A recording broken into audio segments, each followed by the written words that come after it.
Menteri Energi dan Sumber Daya Mineral Bahlil Lahadalia mengumumkan adanya penemuan cadangan gas raksasa di sumur Geliga, wilayah kerja Ganal di Kutai, Kalimantan Timur. Pemirsa, di tengah memanasnya eskalasi Selat Hormuz antara Amerika Serikat dan Iran yang berakibat terganggunya distribusi energi secara global, Indonesia menemukan cadangan gas raksasa di wilayah kerja Kutai, Kalimantan Timur. Tak tanggung-tanggung, cadangan gas tersebut sebesar 5 triliun kubik feet. Menteri Energi dan Sumber Daya Mineral Bahlil Lahadalia mengumumkan adanya penemuan cadangan gas raksasa di sumur Geliga, wilayah kerja Ganal di Kutai, Kalimantan Timur. Temuan ini berasal dari perusahaan energi asal Italia, ENI. Dalam konferensi pers di kantor Kementerian ESDM, Bahlil mengungkapkan bahwa cadangan gas di sumur Geliga Kutai tersebut memiliki kapasitas sebanyak 5 triliun kubik feet atau kaki kubik. Penemuan gas baru yang cukup besar ini akan bisa memenuhi kebutuhan dalam negeri dan akan didorong untuk industri hilirisasi. Saya mau mengumumkan teman-teman bahwa ENI baru mendapatkan satu wilayah kerja baru, Giant, dari blok Geliga yang menghasilkan 5 triliun kubik feet untuk gas. Dengan demikian, maka ENI pada 2028 itu bisa kita maksimalkan mencapai kurang lebih sekitar 2.000 mm untuk gas. Sekarang produksinya kurang lebih sekitar 600 sampai 700. Nanti di 2028 kita akan berkembang di sekitar kurang lebih 2.000 mm. Di 2030 itu akan kita kembangkan menjadi 3.000 mm. Jadi ini sesuatu yang luar biasa sekali. Selain gas, Bahlil juga mengatakan akan ada potensi kondensat sekitar 300 juta barel setara minyak atau barrel oil equivalent BOE. Di mana untuk kondensat pada 2028 produksi kondensat sebesar 90.000 barel per hari. Dan di 2029 hingga 2030 diproyeksikan bertambah menjadi 150.000 barel per hari. Dari Jakarta, Adi Firmansyah, IDX Channel.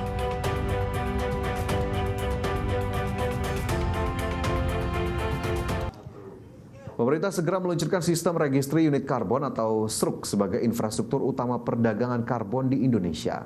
Perdagangan karbon dipastikan menjadi salah satu instrumen penting untuk menutup kesenjangan pendanaan iklim yang masih besar, baik di tingkat global maupun domestik. Pemerintah segera meluncurkan sistem registri unit karbon atau SRUK sebagai infrastruktur utama perdagangan karbon di Indonesia.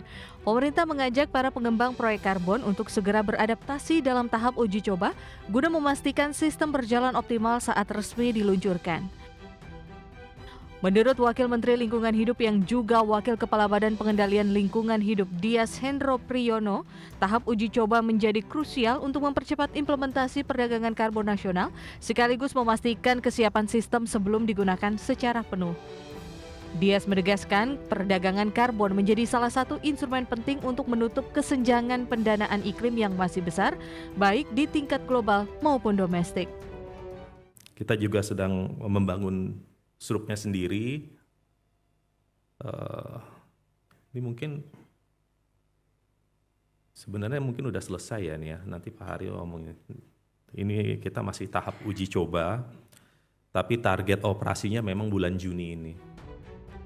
Secara global, kebutuhan pendanaan iklim diperkirakan mencapai 8,6 triliun dolar Amerika per tahun hingga 2030 dan berpotensi meningkat menjadi 10 triliun dolar Amerika. Namun realisasi pendanaan saat ini baru berada di kisaran 1,4 hingga 1,9 triliun dolar Amerika per tahun. Sementara di Indonesia, kebutuhan pendanaan iklim mencapai sekitar 470 triliun rupiah per tahun pada periode 2020 hingga 2030. Namun dana yang tersedia baru sekitar 76 triliun rupiah. Jakarta, Tim Liputan IDX Channel.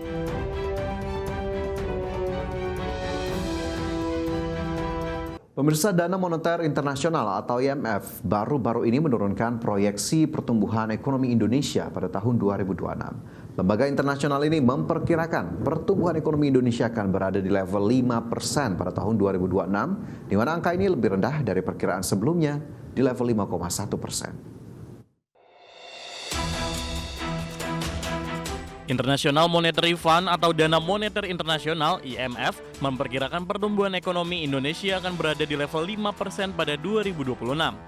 Angka tersebut lebih rendah dari perkiraan sebelumnya sebesar 5,1%.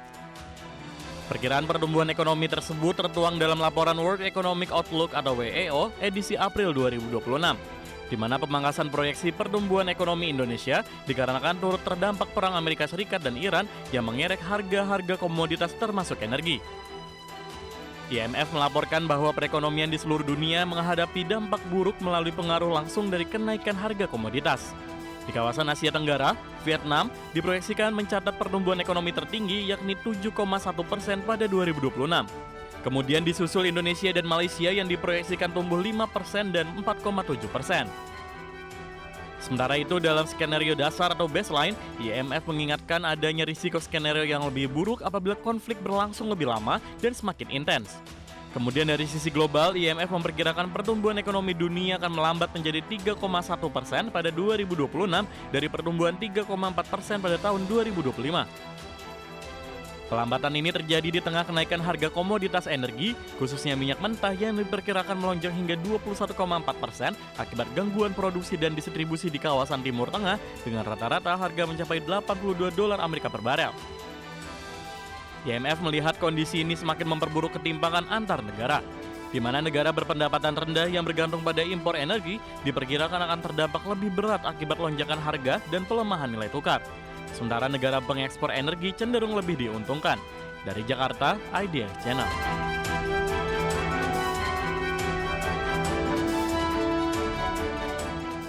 Kembali bersama kami pemirsa, kita ke informasi mancanegara. Amerika Serikat menuduh Iran melakukan pelanggaran serius terhadap perjanjian gencatan senjata.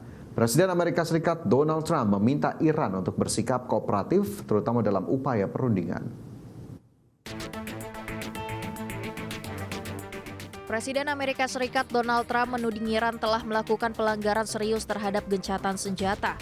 Namun demikian, Trump mengisyaratkan kesepakatan damai masih mungkin tercapai demi pengakhiran perang di Timur Tengah. Pernyataan Trump tersebut muncul setelah Iran pada akhir pekan lalu kembali menutup Selat Hormuz. Penutupan dilakukan dengan alasan blokade Amerika Serikat yang masih berlaku. Trump juga mengatakan telah mengirim perwakilan ke Islamabad, Pakistan untuk melanjutkan perundingan dengan Iran. Amerika Serikat akan tetap hadir meski Teheran mengutarakan tak berencana menghadiri negosiasi lanjutan tersebut. Trump bahkan mewanti-wanti Iran untuk bersikap kooperatif ke depannya terutama dalam upaya perundingan dengan Amerika Serikat. Trump pun mengancam akan melancarkan serangan terbaru yang menargetkan infrastruktur penting Iran jika Teheran tak kunjung menyepakati perundingan. Trump juga optimis kali ini Teheran akan menyerah dengan cepat dan akan menyepakati perundingan damai dengan Amerika Serikat. Berbagai sumber IDX Channel.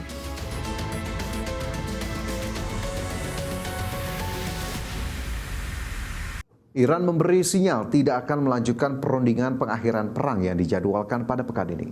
Iran menilai Amerika Serikat telah melakukan tindakan kontraproduktif yang bertentangan dengan upaya pengakhiran perang. Perwakilan pemerintah Iran memberi sinyal bahwa mereka mungkin tidak akan ikut serta dalam putaran kedua pembicaraan pengakhiran perang pada pekan ini. Ancaman tersebut mengemuka seiring langkah Amerika Serikat yang tetap memberlakukan blokade laut. Media pemerintah Iran mengutip pernyataan anggota tim negosiasi negara tersebut yang mengatakan tidak ada prospek yang jelas dalam kelanjutan negosiasi pengakhiran perang antara Iran dan Amerika Serikat. Anggota tim negosiasi juga membantah rencana untuk berpartisipasi dalam pembicaraan yang dijadwalkan pada pekan ini. Perwakilan pemerintah Iran menyebut tindakan Amerika Serikat yang berlebihan, tuntutan yang tidak masuk akal dan tidak realistis, hingga berlanjutnya blokade laut yang dianggap sebagai pelanggaran perjanjian gencatan senjata, menunjukkan langkah kontraproduktif Amerika Serikat dalam upaya pengakhiran perang. Sementara itu, Iran yang menutup Selat Hormuz pekan lalu setelah membukanya di tengah gencatan senjata, menetapkan aturan biaya baru dan mengatakan parlemen sedang berupaya untuk mengesahkan undang-undang untuk mengatur Selat Hormuz termasuk melarang kapal-kapal yang berafiliasi dengan Israel. Dan kapal-kapal dari negara-negara musuh tidak akan diizinkan untuk lewat tanpa izin dari Dewan Keamanan Nasional tertinggi. Berbagai sumber IDX Channel.